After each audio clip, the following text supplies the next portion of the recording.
the name of the Lord Jesus Christ, King of Kings and Lord of Lords. Salamat Lord Jesus sa panibagong umaga. Ngayon ay Martes.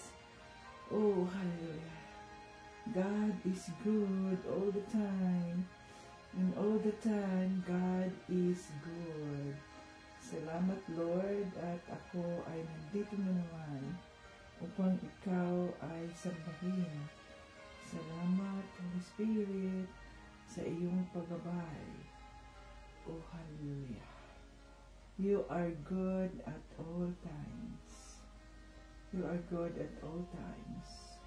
Thank you Jesus sa iyong kabutihan. It's Tuesday morning. Hallelujah. Tuesday. Yes, Lord. Tuesday morning here in Houston, Texas.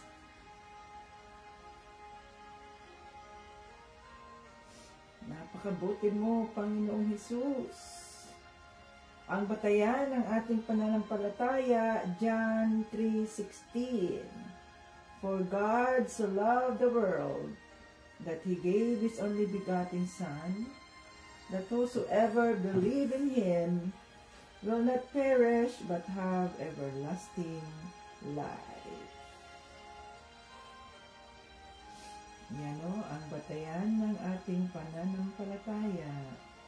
Ang sabi sa salita ng Diyos, happy moments, praise God.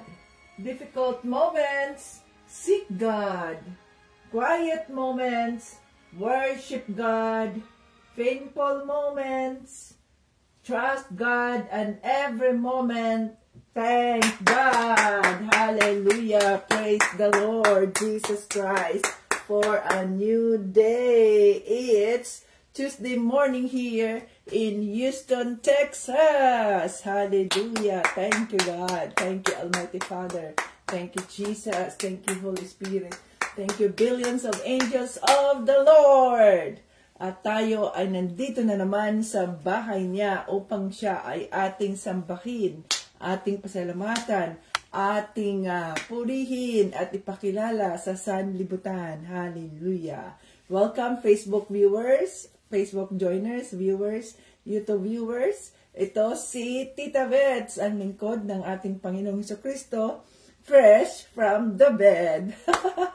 Hallelujah. God is good all the time, and all the time, God is good. Okay, ang aking bangs ayusin. Okay, so tayo ay magpuri sa ating Panginoong Jesus. Kantahan natin siya, mga ka-Team Jesus, ng ating love song. Love song.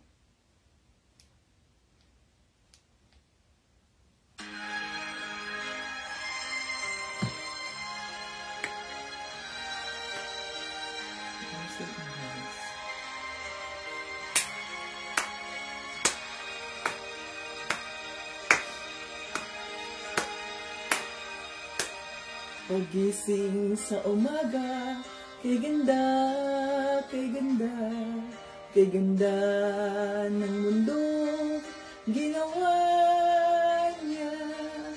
Ngayon ko lang nakita ang ganda ng mundo. Salamat sa Diyos at ako'y binago.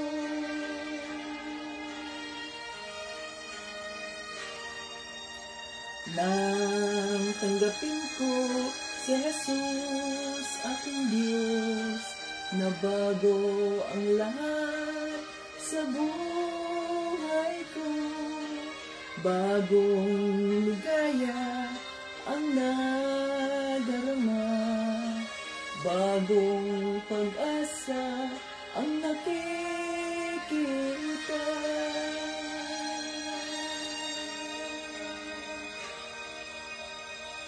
Lahat ay aking ibibigay pati aking buhay. purihin siya.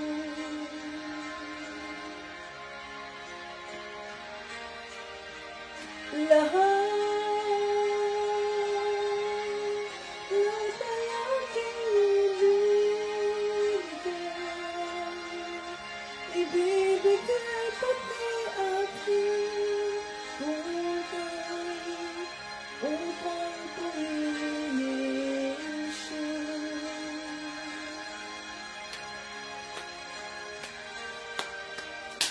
Yes, oh Lord Jesus, we love you. Nag-uumapaw ang aking saya, pagmamahal niya ang nadarama, kay ganda ng buhay na nasa kanya. Purihin ang Diyos, purihin si Jesus.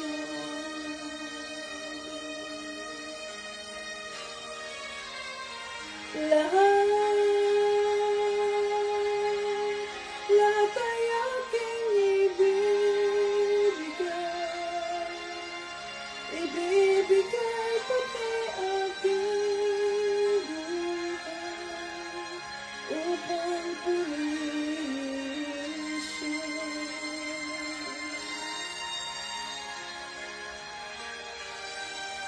Lahat ay aking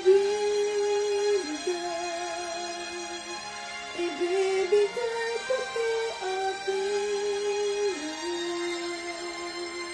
upang purihin siya. Hallelujah, Lord Jesus. Maraming salamat po sa iyong kabutihan. Maraming salamat po sa lahat-lahat na iyong ginawa sa amin. Hallelujah. Glory and honor unto your name alone, Father God, in the name of Jesus. We welcome your Holy Spirit in our midst today. Let's welcome the Holy Spirit. Come, Holy Spirit, I need you now. I need your anointing, come in your power. I love you, Holy Spirit. You captivated my soul, and every day I learn to love you more. Come, Holy Spirit, I need you now.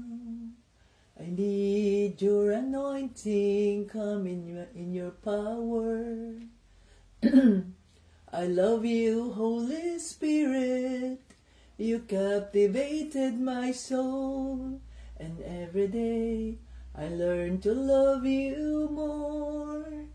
I'm reaching for your heart. You hold my life in your hands, drawing me closer to you. I feel your power renewed. Nothing compares to this place where I could see you face to face. I worship you in spirit and in truth. I'm reaching for your heart. You hold my life in your hands, drawing me closer to you. I feel your power renewed. Nothing compares to this place where I could see you face to face. I worship you in spirit and in truth. We worship you in spirit and in truth. Hallelujah, Lord Jesus. Sinasamba ka namin sa espiritu at sa katotohanan. Ikaw po ang gagawa ng paraan upang kami ngayon ay makakaintindi, makakaunawa sa iyong mga salita. Linisin mo ang aming mga isipan, ang aming mga puso at gawin mo kami karapat-dapat sa trono ng kaawaan ng Diyos Ama. Itago mo ang iyong lingkod sa krus ni Panginoong Jesucristo na hindi ako makikita, kundi ang makikita ay ang pagmamahal, ang kaawaan, ang pag-unawa na walang hanggan ng Diyos Ama. Oh, hallelujah. Holy Spirit. Ang sabi sa salita ng Diyos, to earth gathered in the name of the Lord Jesus Christ is in our midst. So kami naniniwala na nandito po sa aming kalagitnaan, Banal na Espiritu. Mag-usap po kayo, nang sa ganoon po ay masalo pa namin mapatatag ang aming mga pananampalataya kay Panginoong Kristo. At dinideklara namin na ang live na ito ay holy, sanctified by the blood of Jesus. No weapon that form against us shall prosper in the mighty name of Jesus. At lahat ng ito ay aming hinihiling, pinasasalamatan, lahat ng papuri at parangal ay binabalik namin sa Diyos Ama sa pangalan ni Jesus at ng Banal na Espiritu. Amen! Praise the Lord! So ako ay na-late. Okay, so ito tayo sa salita ng ating Panginoong Jesucristo. Ayan. Hallelujah. Pagod is real. Ayan mga ka-Team Jesus. Kahapon, saan na yung aking ballpen dito? Kahapon tayo ay nasa 4:4:4:5 sa 4:7 ay nasa 2 Corinthians chapter 12 tayo, no? Chapter 12 tayo tinuruan ng Banal na Espiritu kahapon. Okay. At ano ba ang mensaheng ipinarating doon?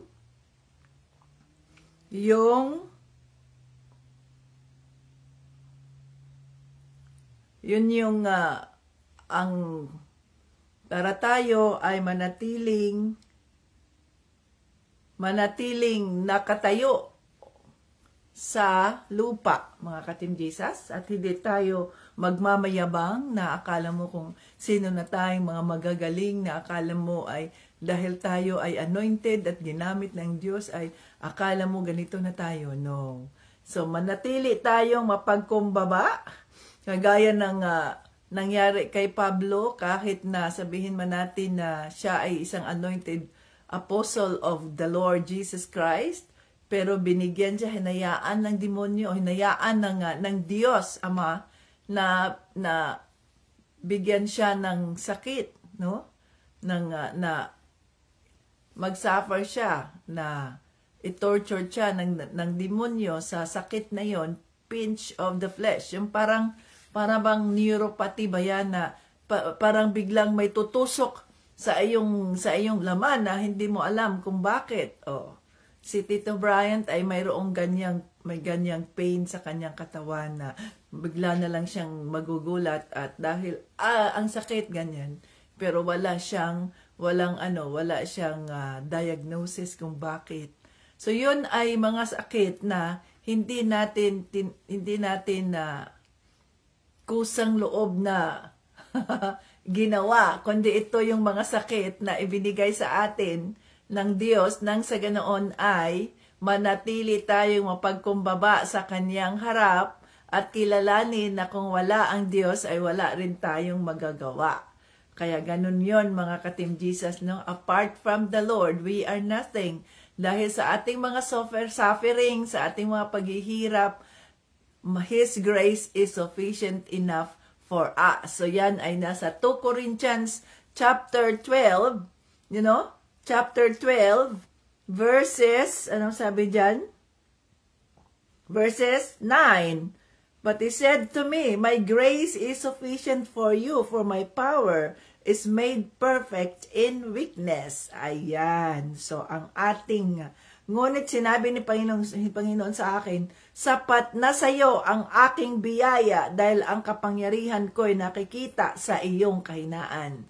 Kaya huwag nating talikuran ang ating kahinaan, ito'y ating harapin at hingin natin ang gabay ng Banal na Espiritu, nang sa ganoon tayo mapagtagumpayan natin ang ating kahinaan na yan. Okay, dito tayo sa 2 Corinthians chapter 12 verses 11 to 21. Ang malasakit ni Pablo sa mga taga-Korinto. Ayan, ansa na ang inyong mga Biblia, buksan ang inyong mga Biblia At basahin din ninyo ang inyong mga Biblia nang sa ganoon ay maintindihan ninyo ang mensahe ng Diyos. Okay. Para akong hangal sa aking pagmamalaki, pero kayo na rin ang nagtulak sa akin para gawin ito. Dapat sana'y pinupuri ninyo ako sa mga nagpapanggap na mga apostol, pero hindi ninyo ito ginawa. Kahit na wala akong maipagmamalaki sa aking sarili, hindi naman ako nahuhuli sa mga taong iyan na magagaling daw na mga apostol. Pinatunayan ko sa inyo na ako'y tunay na apostol sa pamamagitan ng mga himala, kababalaghan at iba pang mga kamangha-manghang gawain. Kung ano ang mga ginawa ko riyan sa inyo, ganoon din ang ginawa ko sa ibang mga iglesia. No? Maliban na lamang sa hindi ko paghingi ng tulong sa inyo, kung sa inyo'y isa itong pagkakamali, patawarin sana ninyo ako. Handa na ako ngayong dumalaw sa inyo sa ikatlong pagkakataon. At tulad ng dati, hindi ako hihingi ng tulong sa inyo dahil kayo ang gusto ko at hindi ang inyong ari-arian. Para ko kayong mga anak. Di ba't ang mga magulang ang nag-iipon para sa kanilang mga anak at hindi ang mga anak para sa mga magulang? Ang totoo, ikaliligaya kong gugulin ang lahat at ialay pati ang aking sarili para sa inyo. Ngunit bakit katiting lang ang isinusukli ninyo sa sobra-sobrang pagmamahal ko sa inyo? Sumang-ayon kayo na hindi nga ako naging pabigat sa inyo, pero may nagsasabi pa rin na nilinlang ko kayo at dinaya sa ibang paraan.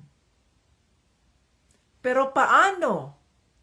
Alam naman ninyong hindi ako nagsasamantala sa inyo sa pamamagitan ng mga kapatid na pinapunta ko riyan. Noong pinapunta ko sa inyo si Tito kasama ang isang kapatid, nagsasamantala ba siya sa inyo?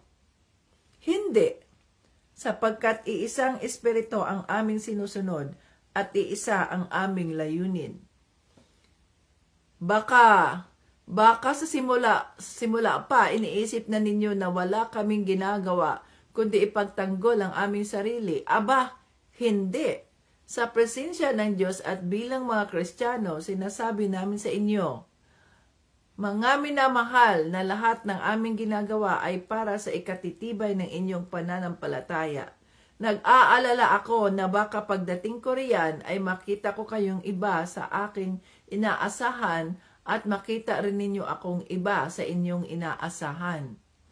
Baka madatnan ko kayong nag-aaway-away, nag-iinggitan, nagkakagalit, nagmamaramot, nagsisiraan, nagchichismisan, nagpapayabangan at nagkakagulo. Nag-aalala ako na baka pagdating ko riyan ay ipahiya ako ng aking Diyos sa inyong harapan. At baka maging malungkot ako dahil marami sa inyo ang nagkakasala na hanggang ngayon ay hindi pa nagsisi sa kanilang kasalanan, sa kanilang kalaswaan, sexual na imoralidad at kahalayan. Hallelujah, Holy Spirit. Salamat po sa iyong mga salita. Buksan mo ang mata ng aming mga puso upang maintindihan namin ang mensahe mo. Mangusap po kayo at nang maintindihan namin ano po ang nais mong iparating sa iyong mga anak. Ito'y aming inihiling sa pangalan ni Jesus. Amen. Okay, so ano na naman itong mga pinagsasabi ni Pablo? Ito yung mga hinaing ni Pablo no, na binigay niya liham doon sa mga taga-Korinto. Diba, pinahayag niya dito sa chapter 12 na kahit na siya ay isang anointed na apostolis ni Kristo, at maaring mayroon din siyang mga pagmamayabang, pero ang kanyang ipinagmamayabang ay ang kabutihan ng Diyos sa buhay niya. Kasi alam natin na may mga naninira kay Pablo at iba pang mga apostolis ni Pablo doon sa taga-Korinto. May mga false prophets doon na tinutuis ang katotohanan tungkol kay Pablo. At si Pablo ay sinisiraan nila. Sinisiraan nila si Pablo nang sa ganoon ay makuha nila ang atensyon. No? Makuha nila yung atensyon ng mga Kristiyano at hindi na sila maniniwala kay Pablo. Darating yan sa ating sitwasyon, mga ka-Team Jesus. At ngayon nga, sa buong mundo ng mga Kristiyano, nangyayari na yan ngayon. Nagsisiraan, no? Anong sabi dito? Anong sabi dito ni Pablo? Humingi nga siya ng patawad dahil sabi niya, hindi ako kung ano ang mga ginawa ko riyan sa inyo, ganun din ang ginagawa ko sa ibang mga iglesia. Kung sa inyo'y isa itong pagkakamali, patawarin sana ninyo ako. Kasi nga, hindi man siya humingi ng tulong doon sa mga taga-Korinto. Ang hininga niya ng tulong ay yung ibang mga mananampalataya o ibang lugar. Humihingi siya ng tulong para ibigay yung mga tulong na yun, hindi para sa kanya, kundi para sa mga mahihirap na mga mananampalataya na nandoon sa Israel. So mula pa nung unang panahon hanggang ngayon, yung Israel ay nangangailangan ng tulong. Lalo na yung mga biktima ng Holocaust na mayroon pa doon mga matatanda na buhay pa. So nangangailangan sila ng tulong, yung mga matatanda na yun. So yun ang focus ni Pablo, ang pagtulong kahit na siya ay nahihirapan, ay tumutulong pa rin. Hindi siya naglilikom ng kung anumang mga tulong para sa kanyang sarili, kundi para sa mga nangangailangang mga mananampalataya, para sa mga believers. So dito sa 2 Corinthians, sa mga Korinto, ito ang maaring simbahan o congregation na hindi niya hinihingan ng tulong. At maaring kung ito ikinakasakit ng mga taga-Korinto, ay humihingi siya ng kapatawaran. Okay. At gusto na nga niyang dalawin itong mga taga-Korinto. Pero inunahan na niya muna ng kanyang liham nang sa ganoon ay hindi sila masorpresa sa pagdating ni Pablo. At maaring sa kanyang pagbisita ay maaring mapahiya siya sa kanyang Diyos o mapahiya siya sa Diyos na akala niya itong mga taong ito ay tunay na mananampalataya kay Kristo. At maaring sa kanyang pagdating, bibisita siya para sa ikakatibay ng kanilang pananampalataya kay Kristo. Pero nag-aalala si Pablo. Sabi dito sa 20, nag-aalala ako na baka pagdating ko riyan ay makita ko kayong iba sa aking inaasahan at makikita rin ninyo akong iba sa inyong inaasahan. Baka madatnan ko kayong nag-aaway-away. Ayan, no? Nag-aaway-away, nag-iinggitan, nagkakagalit, nagmamaramot, nagsisiraan, nagchisiswisan, nagpapayabangan, at nagkakagulo. Yun ang mga pangamba ni Pablo sa mga taga-Korinto, sapagkat yun nga ang kanyang narinig na mga balita sa mga taga-Korinto, sa mga mananampalataya kay Kristo. Kaya as we go along our studies, mga ka-Team Jesus, so mayroon ditong mga iba-ibang churches na pinadalhan ni Apostol Pablo ng mga liham. Una doon, itong Korinto, ang mga taga-Korinto. So kung titingnan niyo diyan, mayroong taga-Galatia. So ang isusunod natin ay ang Galatians, tapos Ephesians, no? Ang mga taga-Episo, tapos ang mga taga-Philippi, tapos ang mga taga-Colossians, ang mga taga-Thessalonians, okay? So ito ay mga liham ni Pablo sa kanila, sa mga churches ng area na yan. Excuse me. Tapos ito naman ay yung mga gawa ni Timothy. Tapos mayroon ni Timothy, Titus. Tapos ang mga taga Hebrew. Oh. So yan ang mga lugar na kung saan ito naman ay ang mga nagawa ni James. Andito naman si Peter, ang mga nagawa ni Peter. So itong mga disipulo ni Kristo. Peter, John, Jude, at ang panghuli ay ang Revelation. So ito yung mga churches, o sabihin nating congregation, body of Christ, na itanim ni Pablo nung siya ay nasa ministry ni Panginoong Jesucristo at bago pa siya pinatay. Bago pa siya pinatay, alam natin ang kahindik-hindik o kaya tragic na paraan ng pagpatay ng mga disipulo ni Kristo. Alam natin yon at hindi madali. No, yan na si Pablo ay ipinako sa cross. Pero ang pagpako sa kanya ay, sabi niya, baliktarin mo ako sa pagpako sapagkat hindi ako karapat-dapat na gayahin ang ginawang pagpako kay Panginoong Jesucristo. Sa makatuwid, malapit na naman ang Holy Week at ito namang mga fanatic na itong mga blasphemies, yung mga gumagaya-gaya kay Panginoong Jesucristo na nagpalansang, nagpapako-pako sa cross, mangyayari na naman yan. That is blasphemy. Ang sabi ni Panginoong Jesucristo, it's finished. Tapos na. Sa makatuwid, walang pwedeng gumaya sa kanyang ginawa. Siya lamang ang karapat-dapat at walang iba. Kaya nga si Pablo, noong siya ay pinatay, noong siya ay pinako sa cross, ang ginawa niya, ang sabi niya, ibaliktad niyo ako sapagkat hindi ako karapat-dapat na gayahin ang ginawa ni Panginoong Jesucristo. Oh.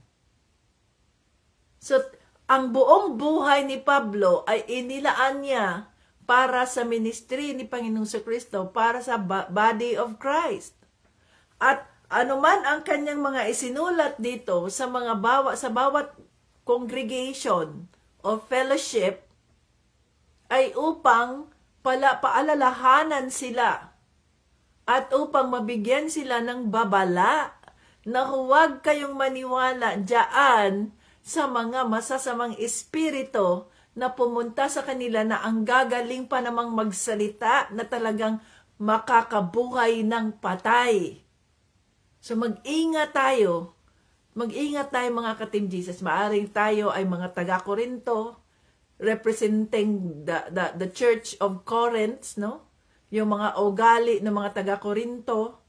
So, as we go along, malalaman natin ang iba't ibang ugali ng mga fellowship o ng mga congregation ng body of Christ na itinanim ni Pablo. So, tayo ay nag-umpisa sa mga taga-Corinto. So, alam na natin ang kanilang mga pag-uugali. So, dito, baka daw nag-aalala siya at baka itong mga taga-Corinto ay nag-aaway-away, nag-iinggitan, nagsisilusan. Nagkakagulo. Bakit nangyayaring ganon? Mangyayaring ganon ang fellowship, ang church. Nangyayari kaya yan sa sanlibutan? Nangyayari kaya yan sa saan pa mga congregation o kaya organization o kaya grupo? Kahit maliliit nga lang na grupo, kahit nga sa ating group chat na maliit lang, may kaunting nag-aaway na kaagad, nagpapalitan na ng hinahayaan ang masamang espiritu na siyang papasok sa isip nila at puso nila, ang anger na ganon-ganon. Doon nagpapalitan ng mga masasakit na ganyan. Nagpapaliwanag ang isa, ito naman ang ganyan. Tumigil kayong dalawa. Pag hindi kayo titigil dyan, tanggalin ko kayo sa group chat natin. Tumigil. Kasi yung group chat natin, yung organization natin, hindi yun para mag-away kayo. Kung mayroon mang nagkamali na ganyan, kailangan na magpatawaran ka agad. Hindi yung kung ano man yung pagkakamali ng isa, ilibak nyo, ichismis nyo doon sa labas na si ganito, si ganyan. Ichismis naman ng isa yung isa sa si ganito, si ganyan. Hindi yun eh. Huwag nating dapat hayaan na ang demonyo ang manaig sa atin. Kung mayroon mang nagkasala, magpapakumbaba at humingi ng kapatawaran. I'm sorry, nagkamali ako kasi ganito, ganyan. Hindi, totoo naman talaga. Ikaw naman, ganyan ka naman talaga. Bakit? Ikaw ba ay perfect at hindi rin nagkakamali? We cannot justify ourselves, mga ka-Team Jesus. Ito, nagpapaalala dito si Pablo. Siya, nag-aalala siya doon sa mga taga-Korinto. Sabi niya, baka madatnan ko kayong nag-aaway-away, nag-iinggitan, nagkakagalit, nagmamaramot, at nagsisiraan, nagchichismisan, nagpapayabangan, at nagkakagulo. Nagmamaramot. Anong sabi? Ang sabi doon sa pinag-uusapan natin? The Lord loves a cheerful giver. Ngayon, hindi pala si Sis Erika yun. Bakit Erika ng Erika yung bibig ko? Si Sis Jeanette ang ating pagpapalain sa buong linggong ito. Nagbahagi na ba kayo ng inyong sacrificial offering para kay Sis Jeanette? Nagpadala na ba kayo ng inyong mga love gift para sa kanya? Nagmamaramot yung iba, nagmamaramot. Ba't tayo nagmamaramot? Tandaan natin, lahat ng bagay ay galing sa Diyos at tayo ay mga instruments lang. Mga instrument lang tayo. Sumusunod tayo sa conviction ng Holy Spirit. Kung ano ang gustong gawin o mangyari ng Holy Spirit, sumusunod lang tayo. Diba? Hindi tayo nagmamayari. We are blessed to be a blessing to others. No? We are blessed to be a blessing to others. Bakit ninyo ipinagmamaramot ang mga gamit, ang mga bagay, ang mga pagpapala na sinabi na nga ng Holy Spirit sa'yo? Release it! So, dapat ay matuto tayong maging mapagbigay. Matuto tayong magkaroon ng pusong puno ng kagalakan na magbigay. Nagsabi na ang Holy Spirit, ipadala mo na yan. Pero ikaw, Holy Spirit, Lord, may pangangailangan pa kasi ako. Kailangan ko maganit. Sinabi na ngang ipadala eh. Pag may conviction ang Holy Spirit na ipadala yan, ipadala nyo na yan. Dahil ibig sabihin nun, ang pagpapala na para sa'yo ay naghihintay na, sinusubukan ka lang. Kung naniniwala ka ba kay Panginoong Jesucristo, if you trust Him sa lahat ng mga sitwasyon sa buhay mo, sa lalo na ang pinansyal mo. O see? Yun ba yung, halimbawa, sa bahay ng Diyos, to God be the glory pa, malapit na ang kanyang closing. Hinintay namin yung pinagpipray namin yung mayroon doong nag-check sa bahay, mayroon ang buyer ay siyempre magpadala yan siya ng kanilang sariling, anong tawag nun, yung mag-check sa bahay, mayroon yan silang kailangan nilang i-check yan lahat part ng bahay, ganyan ang sa roof doon, lahat pumunta, mayroon nang pumunta doon last week. Ayan, so pinagdasal namin, Lord, Let your favor be upon us, Father God. This is for your purpose. Ayan, no? So, okay. Ang kanilang may term yan sila eh. Kalimutan ko.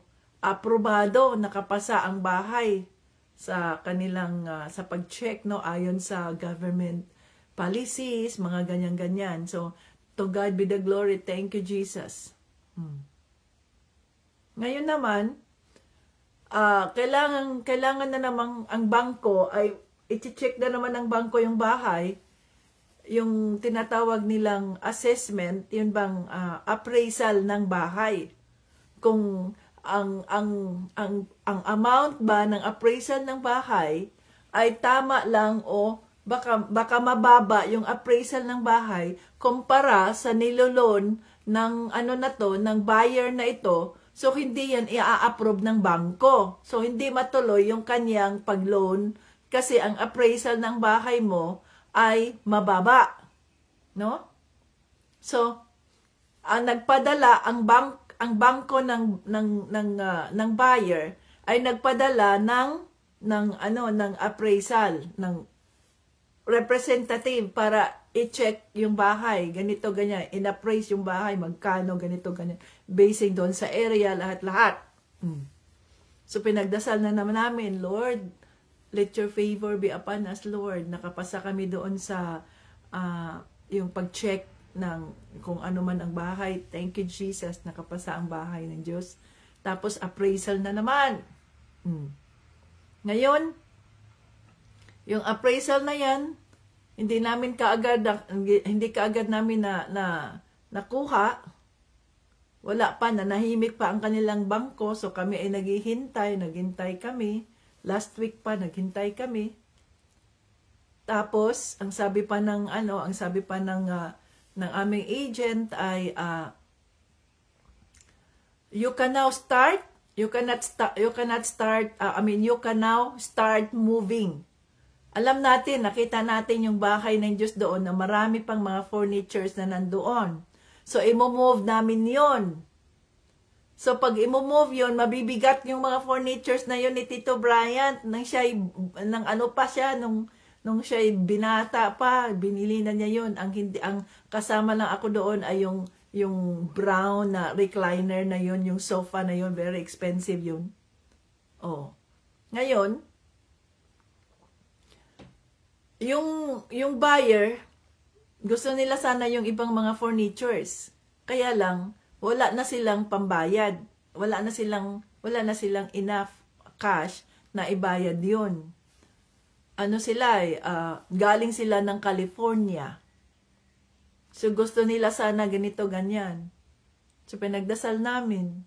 Lord, paano ba to, Lord? Kailangan namin ng mag-move.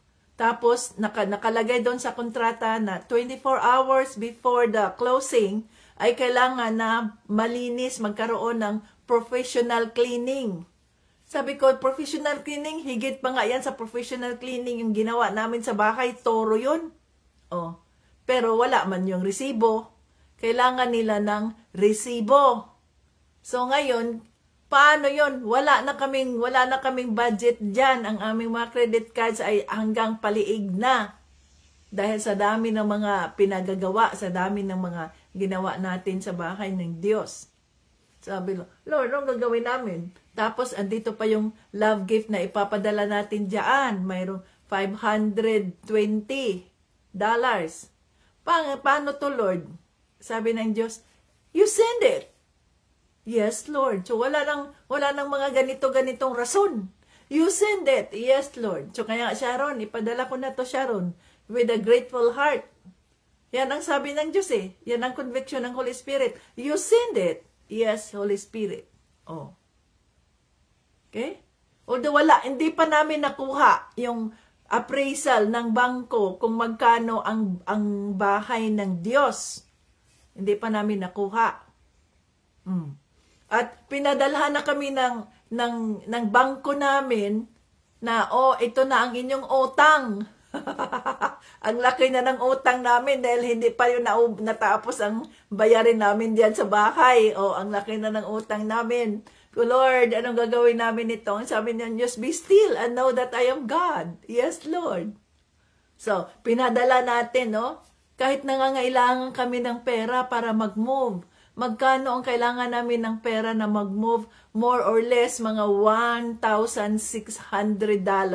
ang kailangan namin para i-move. Kasi yung mga furnitures doon, mabibigat ang mga yon, tsaka may mga tornilyo yon, mga ganyan. Kailangan pa nilang tanggalin yon, electric yung ano doon sa taas, may mga mabibigat pa. Pero, ang conviction ng Holy Spirit, iwanan ninyo yung billiard dyan, iwanan ninyo. Yung nasa movie room na mga upuan, iwanan ninyo sa kanila yan. Wala silang maupuan, wala silang mga gamit. So, yung breakfast area, iwanan niyo sa kanila yan na libre. Yung mayroon doong mga bar chairs na nandoon sa counter, iwanan niyo yan na libre. Oh. Yung couch na black, kasi wala daw silang maupuan. So, yung leather couch na black na yon, na sabi nito, expensive, iwanan niyo yon. Yes, Lord. Oh, marami tayong iiwanan. Yung mga bed na nandoon sa taas, dalawang mga couch, mga bed at ano pa man, iwanan mo yon. Yes, Lord, iwanan. Oh. So, iwanan kahit na ano pa man dyan. Yes, Lord, iwanan libre. Tumawad pa sila, 479,700. Okay lang yan. At least mabintang bahay at may kaunti tayong maiwan para sa ministry ng Diyos. O, nirelease na namin lahat. Lord, anong gagawin namin? Wala man kaming pambayad sa cleaning. At saka wala kaming pambayad sa cleaning at wala kaming pambayad sa moving. Oh. Akong bahala dyan. Oh. Ngayon, natutulog kami, wala kaming mga pag-aalala, anong gagawin namin?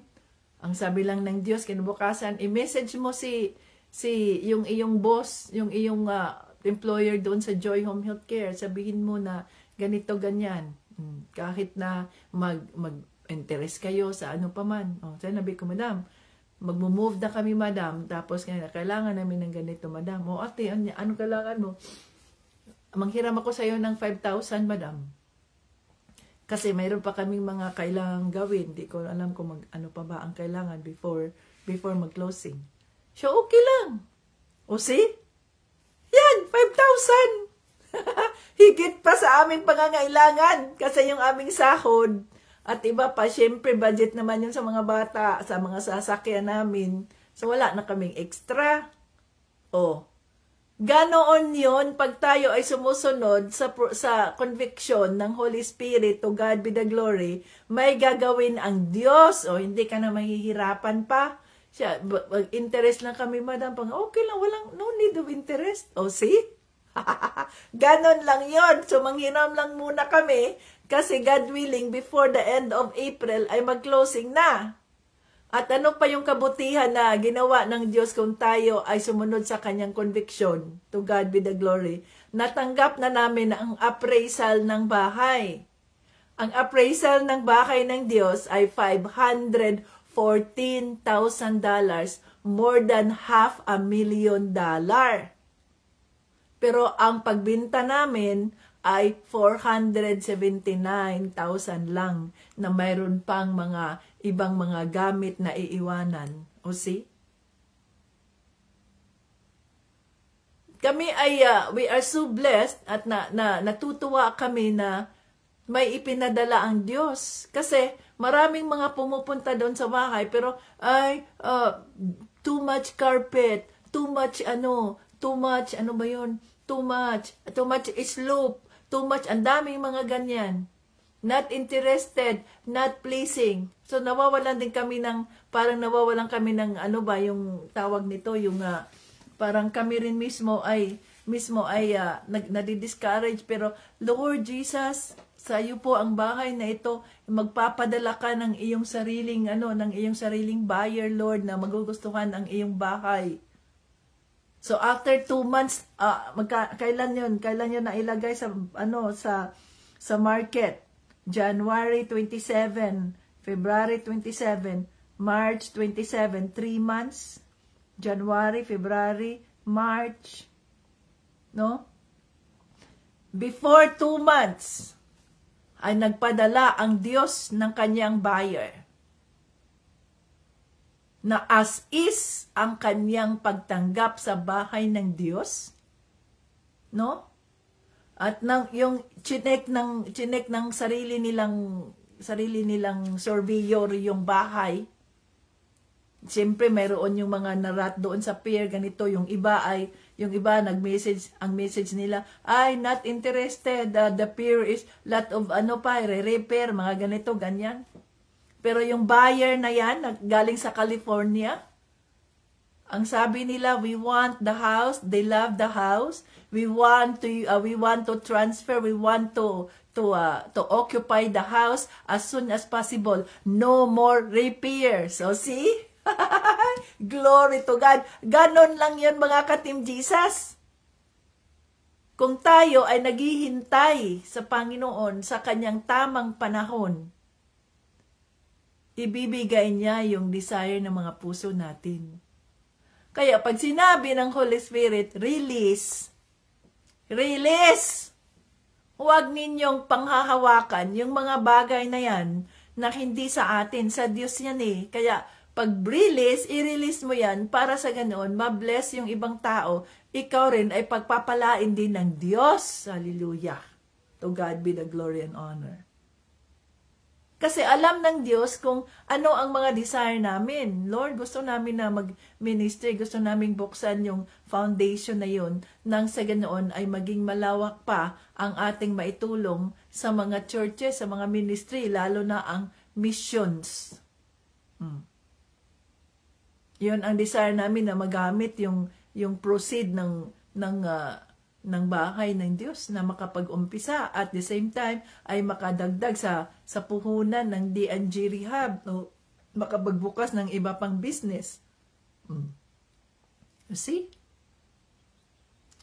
So kung kayo ay nandoon ang conviction ng Holy Spirit, huwag ninyong ipabukas. Kung ngayon sinabi ng Holy Spirit, you sinned it. Kasi the more na pinatatagal natin ang pagsunod sa conviction ng Holy Spirit, the more na pinatatagal natin ang blessing na inilaan ng Diyos para sa atin. So, ganun yun mga ka-Team Jesus, oh. Kaya pinagdadasal namin, Father God, ano man po yung kalooban mo, nireveal mo naman po sa amin ang mga gusto mong gawin dyan sa pera mo. So, we submit ourselves sa Diyos. In fact, sinasabi pa namin sa Diyos, Lord, bigyan mo kami ng bonus, Lord. Pwede bang bigyan mo kami ng bonus sa aming mga paghihirap doon sa bahay mo? Hindi namin sinasabing amin yung pera na yon, no. We ask the Lord, Lord Jesus, pwede po bang humingi ng bonus na gusto kong humingi nito para ganito gawin ko? Kasi hindi sa amin, hindi amin yan. Ano mang meron tayo, it's from the Lord. Kaya sinasubmit natin sa Kanya yan. Lord, ito na po ang sahod ko. Anong gusto mong gawin ko? Of course, kunin mo yung tithing mo. Yes, Lord. Oh. Pagkatapos, okay, you do your offering. Yes, Lord. O, ganon yun.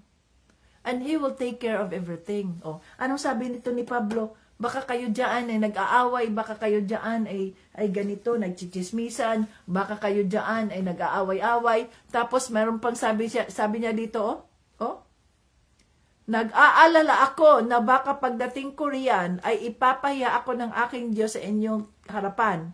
At baka maging malungkot ako dahil marami sa inyo ang nagkakasala na hanggang ngayon ay hindi pa nagsisi sa kanilang kalaswaan, sexual na imoralidad at kahalayan. Oh, hala.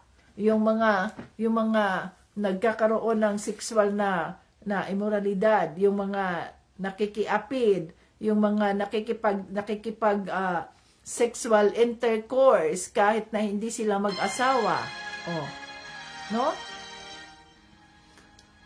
Yan mga ka-Team Jesus ay ang mga paalala sa atin ng banal na espiritu.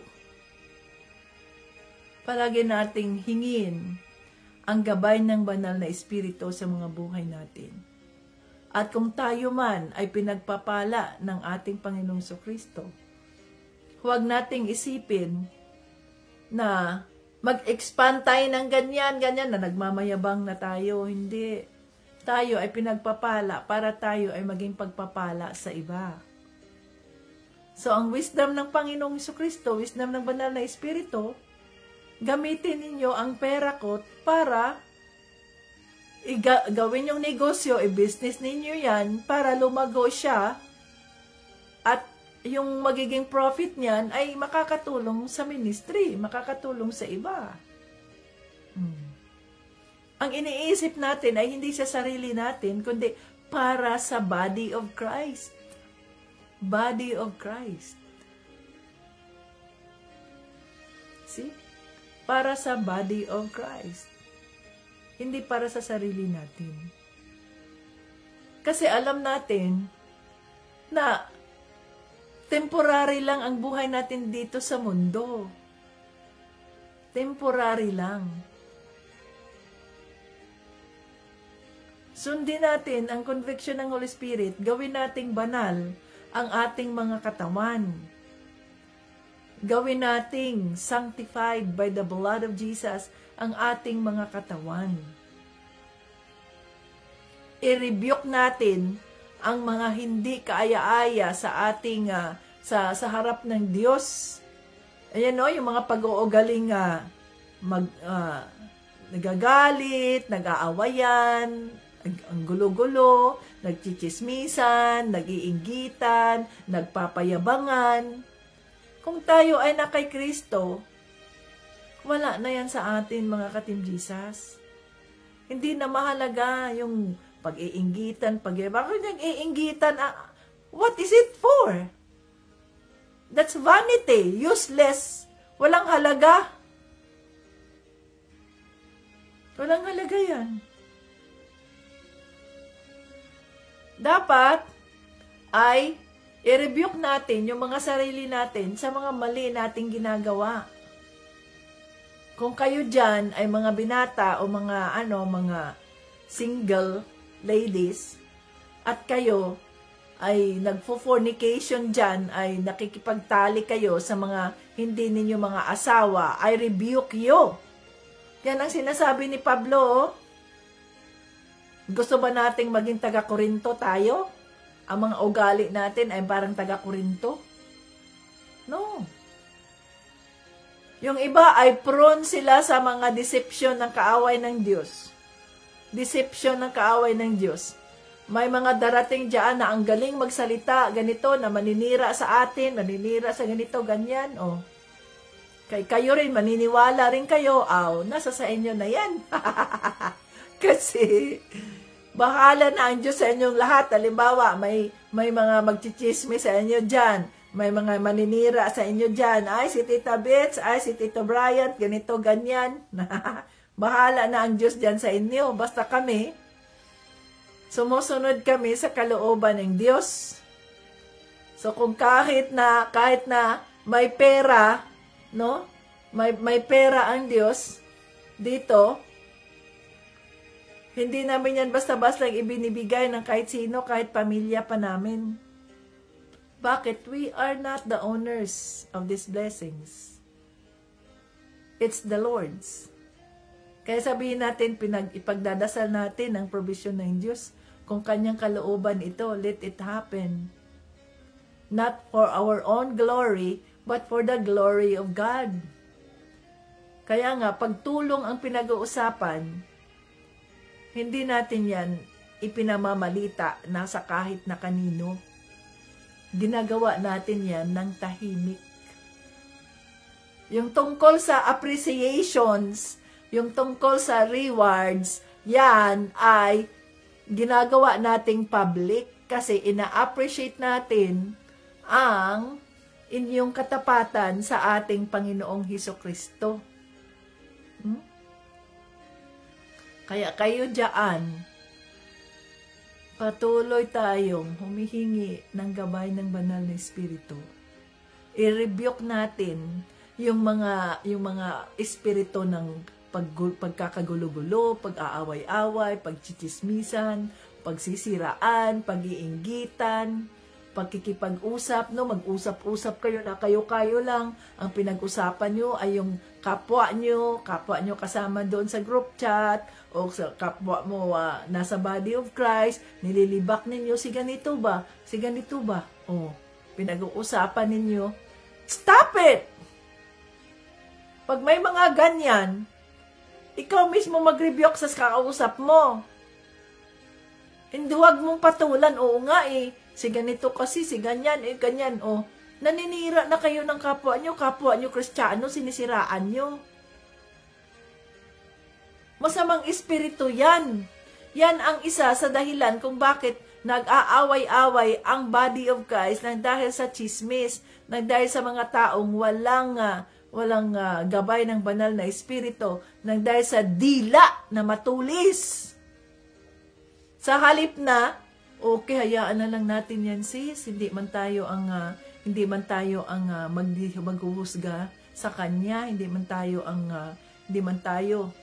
Kagaya namin ni Tito Brian pa, pag sinasabi niya, may kwento siya sa akin na ganito, ganyan. Tapos ako rin, ganito ba? Mahal ko na gano'n. Ang ginagawa namin, well, bottom line, hindi man tayo ang pwedeng humusga sa kanila kung ano ang kanilang sitwasyon. Ang atin, ipagdasal natin sila. Ipinakita yan ng banal na espiritu sa atin dahil gusto niya na tayo ay magdasal para sa mga taong ito na nangangailangan ng tulong natin. Kaya yun dapat ang gawin natin, sis. Ipagdasal natin. Ipinakita yan ng Diyos sa atin, ang mga taong ito, para sa ganoon, hindi para libakin at hindi para pag-usapan. Kundi ipagdasal ang mga ito dahil maaring nangangailangan sila ng tulong natin, nangangailangan sila ng ating dasal, ng ating prayer. Hindi man natin alam ang nangyayari sa kanila, hindi man nila sinasabi na pag-usapan, kaya itigil ninyo yung pag-uusap ninyo na personal tungkol sa mga buhay ng may buhay. Ang gawin ninyo, let us pray together, ipagdasal natin kasi pareho tayo. Halimbawa, kayo, yung body ninyo, nag-uusap-usap kayo, nag-uusap-usap pa ba kayo na mga body ninyo? O sino ngayon ang body ni Michelle? Kailangan may body si Michelle. Sino walang body dyan? Yung walang partner. So, nag-uusap kayo, pinag-uusapan nyo ay ang isa sa mga ka-team natin. Member, si ganito ba, si ganyan? Salip na mag-usap kayo ng tungkol sa buhay ng may buhay, sabihin ninyo, sis, ipagdasal natin sila kasi pinakita ng Diyos sa atin yan. Ibig sabihin nun, they need our prayer. Ganon dapat ang gawin natin.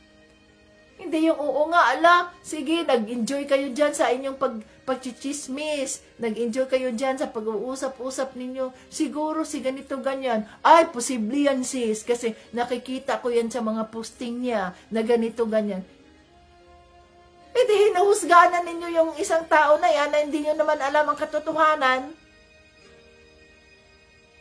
Sa halip na, wala akong alam diyan sis, hindi ko alam at hindi ko alam ang katotohanan. Hindi tayo pwedeng maghaka-haka o kaya gumagawa ng opinion natin ayon sa aking obserbasyon. Obserbasyon mo yan. Pero yan ba ay totoo? Hindi mo alam. 'Di ba? Kaya yan ang dahilan kung bakit ang church, ang congregation, ang body of Christ ay nagkakagulo-gulo nang dahil sa mga opinyon ng tao, nang dahil sa mga haka-haka, nang dahil sa obserbasyon. At pinapatulan ng isa, pinapatulan naman ng isa, gumagawa ng kwento, nadagdagan ng kwento, nababawasan ng kwento. Kaya yan ang nangyayari sa body of Christ, nagkakasiraan, nagkakagulo, nag-aawayan. Ha? Diba? So yun ang dyan, yun ang problema dyan mga ka-Team Jesus. Huwag nating gayahin yung mga nasa mga taga-Korinto. Gawin nating banal, magkaroon tayo ng pusong puno ng pagpapakumbaba at ang isipin natin ay para sa kapakanan ng lahat. Ang isipin natin ay para sa kapakanan ng body of Christ. No? Body of Christ ang ating bibigyang pansin at hindi ang ating mga sarili. Oh, Holy Spirit, maraming salamat po sa iyong kabutihan. Salamat at muli mo na naman kaming kinatagpo. Salamat sa rebuke. Salamat sa mga paalala kung anong dapat gawin na hindi kami matulad ng sa mga taga-Korinto. Yes, Holy Spirit. Patawarin mo kami kung ano man po ang aming mga nagawang kasalanan sa harap ng Diyos Ama at maging sa aming kapwa mananampalataya. Utawarin mo kami kung may mga pagkakataon na sa halip na sundin namin ang conviction ng Holy Spirit to release the blessings, pero mas inaalala namin kung anong gagawin namin. May mga pangangailangan pa kami, kailangan namin dito, kailangan namin yan. Tapos i-release namin ng pera na to. But Father God, forgive us Lord kung mas iniisip namin ang aming mga pag-aalala kaysa maniwala kami sa inyo na ikaw ang aming provider, Lord Jesus. Ikaw ang magbibigay ng aming pangangailangan, Lord, na gamitin namin na masanay kaming magbigay na may pusong puno ng kagalakan. Yung aming sacrificial offering ay magiging mabangong, mahalimuyak sa iyong harapan. Oh, hallelujah. Yes, Lord Jesus. Napaniwalaan namin ang iyong mga salita, ang iyong mga pangako. As we release the blessings, oh God, you will also bless us in your own way. Di namin alam kung paano, but naniniwala kami na ikaw ang magbibigay ng aming pangangailangan, ikaw ang magbibigay, ikaw ang magkumplito sa aming mga kakulangan. Oh, hallelujah, Jesus. Yes, Lord. Thank you, Father God. Thank you, Jesus. Thank you, Holy Spirit. Thank you for your faithfulness. Thank you. Gamitin mo ang aming mga buhay upang kami ay maging pagpapala sa iba. Gamitin mo ang aming mga buhay upang kami ay maging kapakipakinabang sa kaharian mo, Panginoong Kristo dito sa lupa. Oh, hallelujah. Thank you. Thank you so much for everything. Holy Spirit, thank you. Tulungan mo kami na ang lahat ng iyong mga salita ay aming itago sa aming mga isipan, sa aming mga puso, at ito ay aming maging gabay sa araw-araw na kami ay namumuhay at nilalakaran namin ang aming pananampalataya kay Panginoong Kristo. Bigyan mo kami ng pusong puno ng pagpapakumbaba sa araw-araw, at we rebuke that spirit of anger, that spirit of jealousy, yung mga espiritu ng pag-aaway-away, yung mga espiritu ng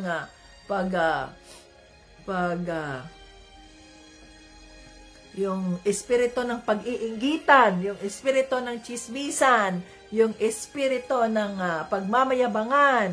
In the name of Jesus, we rebuke it. Go back to hell right now. In the name of Jesus and by the blood of Jesus.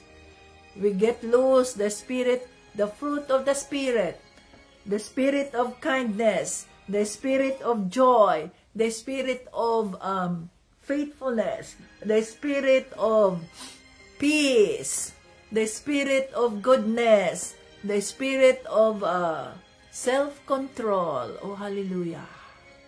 Yes, Holy Spirit. Gabayan mo kami dahil wala kaming magagawa kung wala ka. We need you to lead us in every step of the way, Holy Spirit. Maraming salamat po sa katagumpayan ng iyong gawain sa araw na ito. Na ikaw lamang po ang mapurihan at walang iba. Thank you so much. We give you back all the glory and honor, Father God, in the name of Jesus. Amen! Hallelujah! Ayan mga kating Jesus. Rebuke is real na naman. Rebuke is real. Kaya pag ang conviction ng Holy Spirit magsasabing, gawin mo yan, gawin mo natin yan. Dahil may mga confirmation ang banal na Espiritu sa pamamagitan ng kanyang salita. At nasa Biblia. Nagko-confirm eh. Yung generous givers. The Lord loves a generous givers. Kaya we are convicted na ang iniwan namin yung mga gamit doon, ganito, ganyan, no? Na the Lord loves a cheerful giver. So, confirmation yun. Sabi ni Tito Bryant, yung the other day namin na prayer devotion, this is a confirmation na tama ang ating ginawa. That we release the blessings, we leave these things na kailangan nila, and that's it. Diba? To God be the glory and honor. Ganon din ang dapat nating gawin, mga ka-Team Jesus. Rebuke Israel tayo ngayon. Pero, yung rebuke na yan, yun ang magtuturo sa atin na sundin ang kalooban ng Diyos at ipagkatiwala kay Panginoong Jesucristo ang lahat ng ating mga sitwasyon. Hanggang sa muli, Jesus loves us. Bye-bye.